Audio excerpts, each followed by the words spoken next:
Plus d'un siècle sépare certains de ces tableaux. 1420-1530, le siècle de Jan van Eyck et d'Albert Dürer, celui, pourrait-on dire, des primitifs flamands.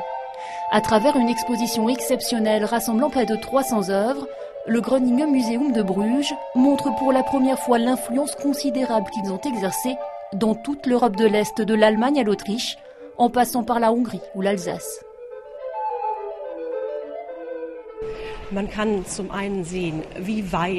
On découvre d'abord à quel point, au XVe siècle, l'art pouvait voyager loin. Imaginez aussi comment les pratiques artistiques ont évolué, comment elles ont poussé plus loin dans d'autres directions. Bien sûr, la diffusion de l'art bénéficie alors des nombreux échanges commerciaux, des liens dynastiques et politiques aussi.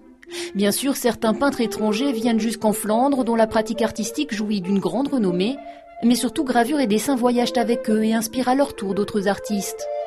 Comment savoir ainsi qui de ce dessin de Schongauer l'Alsacien ou du tableau de Van der Goes le Flamand a inspiré l'autre? C'est une époque où les artistes ont un intérêt grandissant pour le monde qui les entoure, le réalisme. C'est la première fois que l'on découvre de la neige dans un tableau, que l'on travaille l'ombre et la lumière. C'est très intéressant de regrouper sur une période aussi courte autant de tableaux. Ça m'a vraiment impressionné. Et puis il y a toute la culture matérielle qui est représentée dans les tableaux. Une exposition, il est vrai, exceptionnelle par sa qualité, une exposition qui a déjà trouvé son public.